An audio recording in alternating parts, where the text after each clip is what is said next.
السلام عليكم ورحمة الله وبركاته. جالتمتوتا في كبجمتوتا هدفتوتا أمانتا مسلمة هند كيسنو بكا جرتني تناجيني جالة لكبني سني فاجراتي سنجتا واو باينا متلچورا إجا ورطنا بيني فليدر مراد سنجدما سودان كارت مراچورا دابت تيانسي ملكا كيساتي كتنو في مرانو دانو جچارغما إجا كوبيكا مناموني باين دابني تيانشي أمانتا دا والقبة جاني ونولو غرغراني وفنجچورا هاتو ملي بير دابني كينيراتو جچاجرو بيا سودان كارتم biyya amantaa muslimaa qofa jechuudha biyya saba takkaa biyya amantaa takkaati jechuudha dhaabbanni tiyaansi biyya kana keessatti kan hojjetudha akkuma fuula duratti agartan kun masgida jechuudha masgida dhaabbanni tiyaansi immoo as fuul dura keenyatti kan argamu jechuudha masgidaa fi dhaabbanni kun kan addaan jiran isfaaltii qofaa jidduu jira jechuudha wanni tokko inni jidduu jiru hin jiru jechuudha kun asirratti kan agartan biiroo dhaabbata keenyaati jechuudha as fuula duratti agartan head office guddaadha jechuudha as fuula dura keenya liidarasan umarni argama akkasuma kun ola masginni kana jechuudha kana fuula kana dura laalu dandeessanii biiroon keenya immoo jira taampellaa qabe jechuudha dhaabbanni keenya okay liidarasan asitti haasawuuf taasise jechuudha dhaabbanni keenya kun akkuma asirratti agartan kun makiinonni kan liidarootaati jechuudha akkuma asirratti agartan as fuuldura keenyatti ni argamu jechuudha masginni isa kana achi laala kunoo laala asirratti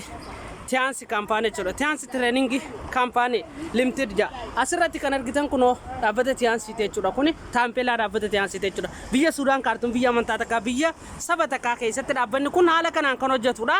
gara biraatiin kunoo achi laaluu dandeessanii masginni isa kana jechuudha kuno agartan minaaraan kan fuuldura keenyatti argamu kanaadha osoo amantaadhaan kan waldaan geessu taate biyya kana keessa dhaabbanni tiyaansi maaliif hundaa maaliif hojjeta dhaabbanni kun biyya kanatti hojjechuudhaaf hayyama baafatee waan hundaa ulaagaa hunda guutee mootummaa biyya kanaatiinis akkasumas ulamaatoo biyya kanaatiin jechuun biyya kanarratti kan biyya bulchu kan sabaa fi minaaminiin hin jiru jechuudha sabni takka amantii takka jechuudha kanaaf asirratti kunoo kan argitan kana jechuudha liidarasan umar fuuldura keenyatti ni argama jechuudha gara biirootti osoo hin seenne dura tulaa dura jira jechuudha kun beeksisa taampellaa ulaa dura jiru as liidarasan umar ni argama liidarasan maqaa kan barsiisuudhaan akkasumas haasoo gabaabaa kan taasisuudhaan sisi dabarsina. Tole ashamaa jenneer kafune sagalee kee ol kaasa. warroota nambeeneef liidarasan umariin jama dhalootaan nama harari kanin ammatti argamu magaalaa Suudaan kaartoomii dhaabbata kana keessatti turtii waggaa tokkootii fi ji'a sadiitiin qaba akkasuma dhaabbata kana biyya keessatti kanin hojii jalqabee Finfinnee irratti galmaa'ee hojii jalqabee ji'a torba akkas Finfinnee fi Adaamaa irratti hojjechaa ture ergaan gara Suudaan kaartoomii dhufee hojii kana immoo fuultaamarii ta'ee lafa biiroon jirutti hojjechaa jiru turtii ji'a torbaa fi naannoo sanaa qaba walumaa galatti waggaa tokkoo fi ji'a sadii akkas biizinasa kanaa wajjin kanneen hojjechuu jalqabee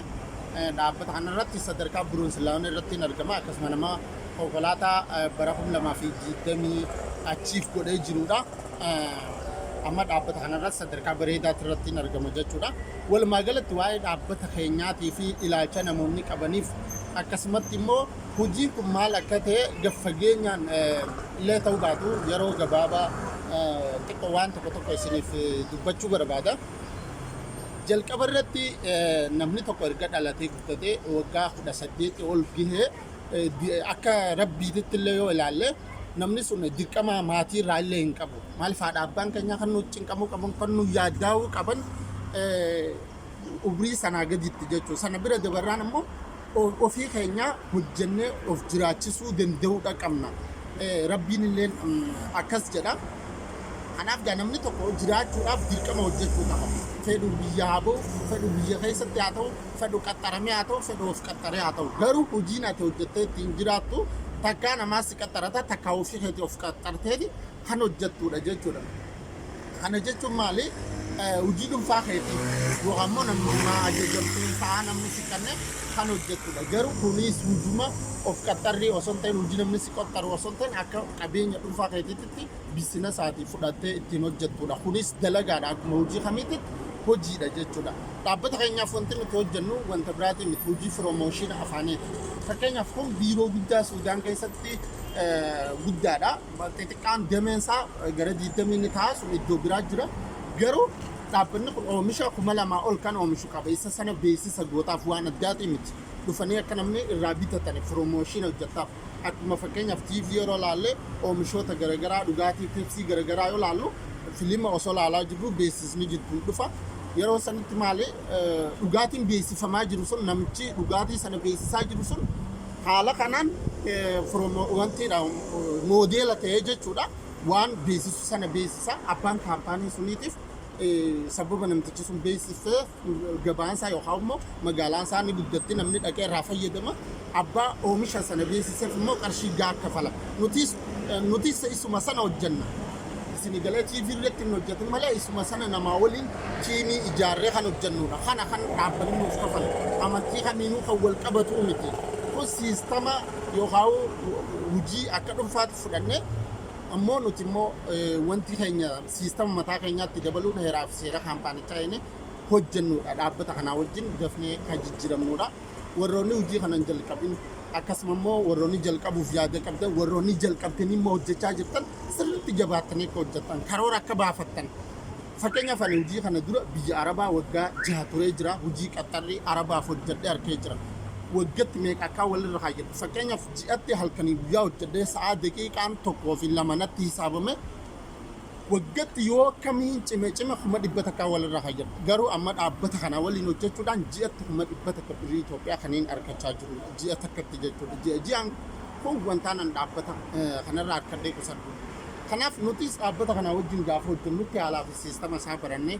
warri hojjechaa jirtan karoora mataa keessanii baafachuudhaan yeroo keessan osoo hin qisaasayin duguutanii itti fayyadamuudhaan hojjechuu warroonni immoo hin jalqabin dhuftanii biizinasa kana sirri keessa hubachuudhaan dhuftanii immoo erga keessa galtanii waan sirriitti isinii galuuf dhuftanii waliin hojjanna isiniin jechuu barbaada guddaa galatoomaa asmaanuu garuu karaa keessaa teessan soodaa hojjettee gara Okay, galatoomi lidarasan Umar guddaa galatoomii haasaa gabaabaan taasisuu keetiif egaa lidariin kun lidara baay'ee cimaa ta'ee fi biizinasa kana keessatti bara 2020 keessatti jechuudha akka Afrikaatti jechuudha sadarkarra kan jiru jechuudha lidariin kun akkuma isiniif hime bara waggaa 6 guutuu biyya Arabaatti qaacaramee hojjetaa kan turedha amma immoo Sudaan kaartuum irratti dhufuudhaan carraa kan argachuudhaan waggaa tokko keessatti wanta namni waggaa meeqa keessatti hojjetu biizinasa kana keessatti jechuudha hojjechuudhaan innis haala datee riqadii cabsuudhaan biizinasa kana keessatti kutannoo fi murannoodhaan hojjetaa kan argamu jechuudha lidariin kun asirratti haasaa nu taasisuu isaatiif guddaa galatoomii jechuu barbaanna akkasumas lidariin kun badhaasa konkolaataa fudhachuu kan danda'edha asamma immoo biiroo seenaa jira jechuudha keessa biiroo keenyaatti kan argamu jechuudha akkuma asirratti agartan namoonni baay'een asitti ni argaman jechuudha kun biiroon guddaadha jechuudha gamoon as gubbaana jira jechuudha kun darajaa bakka isin oliin baanidha asitti ammoo ni argama jechuudha kunoo asirratti kan argamtan isa kana fakkaata jechuudha keessi dhaabbata keenya biiroo Sudaan kaartuumis asirratti kan argitan kunoo asittis ni jira jechuudha Sudaaniin asitti kunoo ulamaan asitti ni argaman jechuudha sheekiin asitti ni argama asittillee wanti koomishina ijoollee baasuudhaaf foormii guutaa kan jiranidha asirratti ammoo akkuma agartan kunoo asirratti saartifikeeta garagaraati jechuudha ni jira kunoo saartifikeetni halaali kan jedhu asirratti kunoo laaluu dandeessan jechuudha asittis kunoo laaluu dandeessan jechuudha kanas laaluu dandeessanii kunoo asittis laaluu dandeessanii chaarmaanii fi abbaa kaampaanii keenyaati jechuudha badhaasa konkolaataa sheekiin gizee fudhatu jechuudha asittis akkuma agartan kunoo laaluu dandeessan jechuudha kanneen asittis warroota urjii ta'an jechuudha haala kanaan asirratti akkuma argitan kana jechuudha kun baajii dhaabbata keenyaati jechuudha saartifikeeta kan qabu jechuudha dhaabbanni keenya haala kanaan kun akka asirratti agartan saartifikeeta akka addunyaatti jechuudha kana fakkaata jechuudha dhaabbanni isin waliin hojjechaa jirtan dhaabbata idil addunyaa dhaabbata guddaadha jechuudha kunoo amma gamoo tokkoffaa irratti kan argamu jechuudha egaa har'aaf asumarratti kan dhaamnu ta'a jechuudha viidiyoon keenya guyyaa irraatis viidiyoo guyyaa biraatiin hanga olitti deebinutti hundi keessanuu nagaa naaf turaa fayyaa ta'aadha namoonni dhaabbanni kun amantaadhaan wal qabata jettanii olola garaagaraa ooftan ammoo hundi keessanuu isiniif isiniin jechuu barbaada maaliif jennaan kunoo haala kanaan dhaabbanni keenya seera hundumaayyuu guuttatee biyya hojjetu hundarratti kan hojjetudha akkuma asirratti agartan jechuudha kana fakkaata jechuudha viidiyoon guyyaa irraan tanaa isiniif waraabu galatooma assalaamu alaikum warahmatullaahi wabarakaatu